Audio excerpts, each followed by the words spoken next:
Hello friend, आशा करूँ सकलो भाले आछे।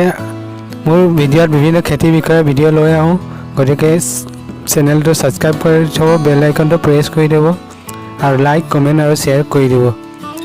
मोर विभिन्न खेती विषय भिडिओ লৈ आऊँ, जेनेके हार केनेके দিব লাগে, পোকৰ দৰৱ কি দিব লাগে और बेमार লাগিলে কি দৰৱ দিব লাগে, এই গোটেইখিনি मोर भिडिओ জৰিয়তে পাব।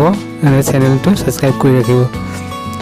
আজি কল খেতিৰ কাৰণে কি সাৰ দিব লাগে আৰু কিমান পৰিমাণ দিব লাগে এই ভিডিঅ'ৰ জৰিয়তে জানিব।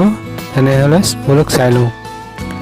কল খেতিৰ কাৰণে আপোনাৰ এজোপা গছত 200 গ্ৰাম ইউৰিয়া, 200 গ্ৰাম সুপাৰ ফসফেট আৰু 500 গ্ৰাম পটাছ প্ৰয়োজন।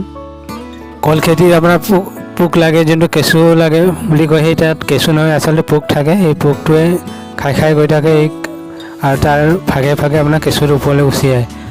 তাৰ কাৰণে আপোনাৰ ফুৰাডন বুলি দৰৱ এটা আছে। এতিয়া এজোপা গছত আপোনাৰ 50 গ্ৰাম বা 100 গ্ৰাম দিব পাৰিব। এইটো পুলি ৰুওঁতে আপোনাৰ গাঁত যেতিয়া খান্দে তেতিয়া দি ল'ব লাগে আৰু পিছতো মাজে মাজে দিব লাগে। আৰু যেতিয়া কল ডিল ওলাই তেতিয়া দিব পাৰিব, কিন্তু তাৰ পিছত দিব নোৱাৰিব, যিহেতু এইটো 3 মাহ লাগি যায় কলটো বিস্কুট হ'বলৈ। এইটো ফুৰাডনটো আপোনাৰ এমাহলৈকে কাম কৰে, গতিকে সেইটো আপোনাৰ মনত ৰাখিব। পুলি ৰুওঁতে সদায় ৰ'দ ঘাই আৰু ওখ জেগাত দিব, যাতে পানী জমা নহয়। পানী জমা হ'লে এই বেমাৰটো লাগি যায়। তো মই এই পুলি লগাইছিলোঁ ৰ'দ ঘাই ওখ জেগাত। এয়া কল দেখিছে। আৰু আপোনাক কল যদি ডাঙৰ হ'ব লাগে তেতিয়া আপোনাৰ যিমান পুলি হয় তাৰ মাত্ৰ 2 ৰাখি বাকীখিনি চব কাটি ৰাখিব লাগে। তেতিয়া আপোনাৰ কলটো ডাঙৰ হ'ব আৰু শকত হ'ব আৰু ওজন বাঢ়িব। গতিকে এইটো কথা মনত ৰাখিব। আৰু কলৰ আপোনাৰ গুৰিটো চাফা ৰাখিব, মাজে মাজে পানী দি থাকিব। যেতিয়া খৰাং সময় হয় তেতিয়া মাজে মাজে পানী দি থাকিব। এতিয়া জানি লওক কেইটামান কলৰ নাম। তাৰপৰা আহিব আপোনাৰ ভীমকল, জাতিকল আৰু সুন্দৰ কল আৰু অসমীয়া কল।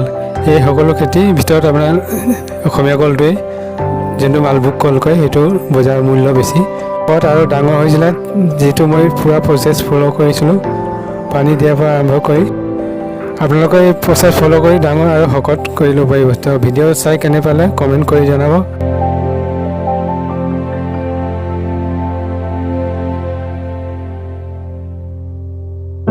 যদি এতিয়ালৈকে চেনেলটো ছাবস্ক্ৰাইব কৰা নাই, ছাবস্ক্ৰাইব কৰি দিব আৰু বেল আইকনটো প্ৰেছ কৰি দিব।